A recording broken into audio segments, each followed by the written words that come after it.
Waki, waki. Kaway, kaway, kaway, kaway. Yes, sir, bro. Alright. Dito po, ay... Yan, makikita nyo. Hindi pa ako ito gawin. So ito kaya sinasabi ko sana sa inyo kanina ay kung kay sir, kung may makakapagdala sa inyo ng sariwang ilog at kape, para sana ay masasampulan natin ang ating pulping machine. So ito ho, ang pulping machine po ay ginagamit po para sa sariwang kape, yung bagong pitas. Para gusto mo na kaagad siyang balatan. Pambalat po ng kape ito. Ito ay manually operated. So halimbawa, ayun, lalagay mo ang hinog na coffee cherry kasi ikutin na. Magtiyo-tiyo na ho yung lalabas ho dito yung balat na. Tapos sa kabila naman ho ay yung, yung parang yung balat niya. Oo. Ayan. Tapos, yun ang isang proseso. Tapos ito naman, ito yung huller. Ito yung coffee sheller naman. Diba meron kayo yung may balat pa na parang bigat. Yung may inalay. Ito naman siya nilalagay. Paglabas naman yan, yung wala na sa balat. Dito naman lahat ng mga balat niya, dito naman mapupulong na. Maghihiwalay din siya ulit. Pero yung halimbawa, namitas kayo at pinatuyo niya, hindi niya muna pinalatan, yung parang kulay itim pa, bayate. Pwede rin dito yan. So yung pinalay at yung bayate, pwede rin dito siya sa coffee dehaler natin. So ito ay panggamit sa front to parehas. Ito pang sariwa. Pag ang gusto mong proseso ay wash process, mamaya tuturo ko sa inyo ano yung wash process o yung wet process tsaka dry process ng coffee. Yun yung dalawang basic. Kurente yang isa, sir. Ito, di kuryente kasi may motor to. Oo. Yan ang kailangan. Yan. Pero ito, manual. Pero yung iba, nilalagyan din ito ng motor, kaya may belt yan. Para pinapalitan mo ito, tapos kakapitan mo nila ng motor. Para pag marami silang mga ginigiling o binabalatan, mabilis o. Saka madali. Ito po ay nagbebenta po ang Sinay ng ganitong mga machine. So, this coming November ay may papadala po kami sa Sagada saka sa La Trinidad, Benguet. So, yeah. So ito, pulper, coffee dehaler, saka isang coffee pulper. Coffee dehaler, coffee piper. Oh, tanda na mga katribo. Tandaan. Oh, punta tayo sa kabila. Tayo matuto doon. Oh, yan si Kuya Uri. Nagkaano na. Oh, ha? Natalop na. Tatalop na. Doon tayo marin pa doon. Ano yun? Lagana? Lagana ito, yun.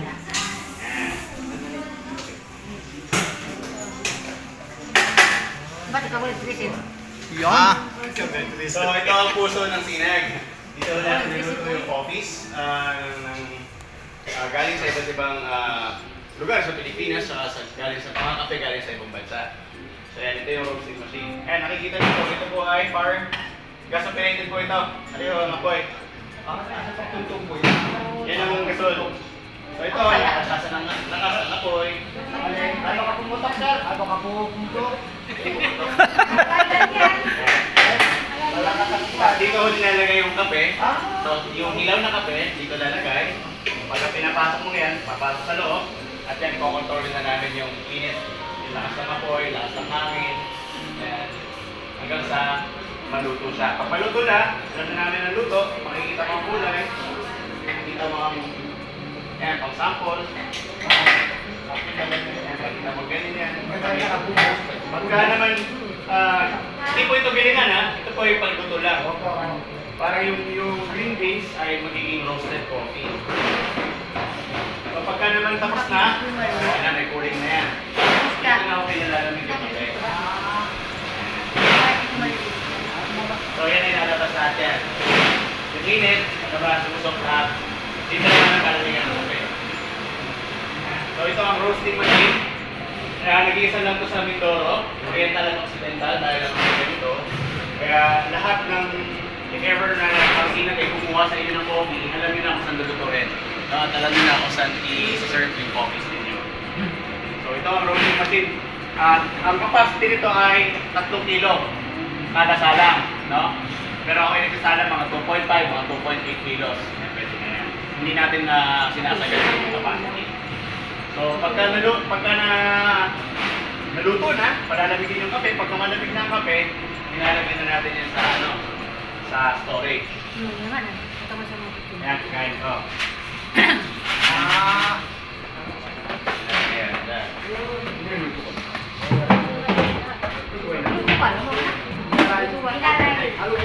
Una mo yan. Hindi pa ako isa. Ano yung sinamot na? Ano po yan?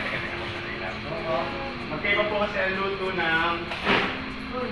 Ay, luto na nga. Luto na ba yan? Ayan.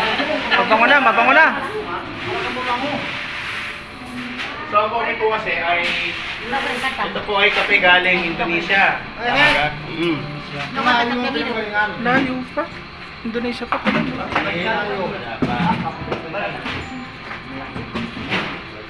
Tapos ito ho, mga kape naman din yan. Ito na yan, yung mga galing dito sa machine.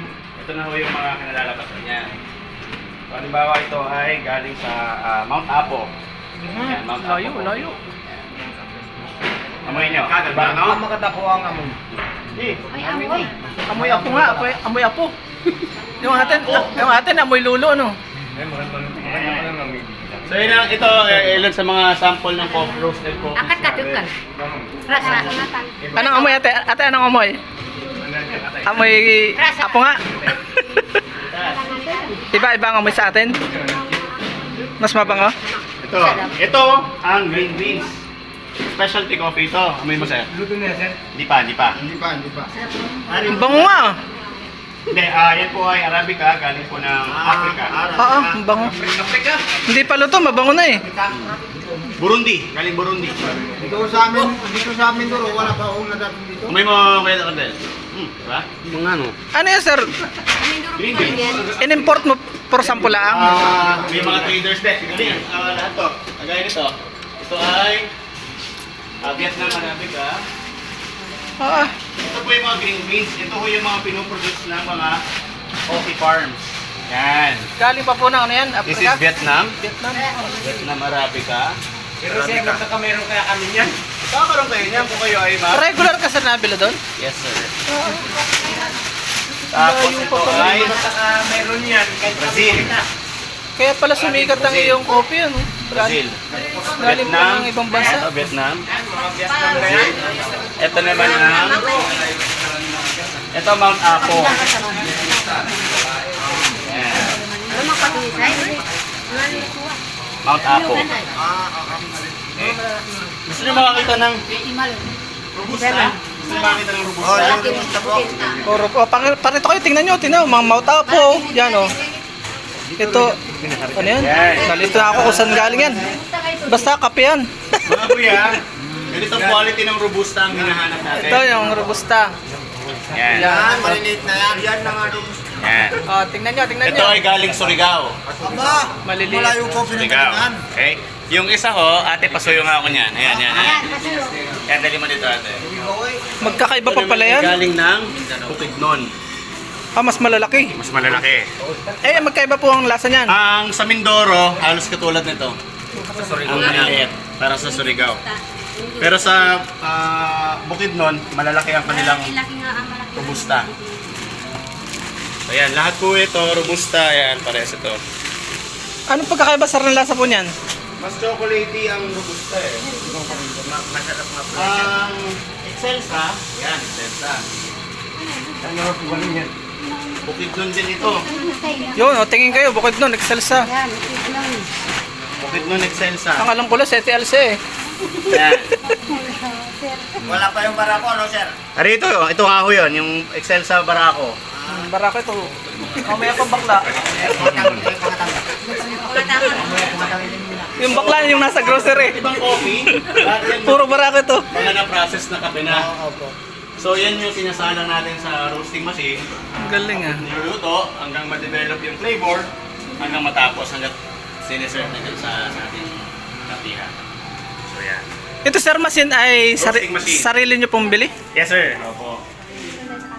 Ah, Yan. So yan ang roasting machine. Nakita nyo ang pulper, huller. Yung dalawang pong yun, pwede po yun magamit sa farm. Halimbawa may anihan sa inyo. Yung po. Pwede nating dalhin yun sa inyo para mabalatan natin yung mga kape ninyo. At Ang ganda ng ano. mabigas, mapatay natin. Ang ganda ng electric pan, oh. Diba? Picture nga tayo, ano? Si Jay, picture mo. Ito tayo kay ate. Picture tayo, picture. Yan. Ano ba kami? Dito tayo. Okay, dun ka, si Jay. Yan. Naandar na.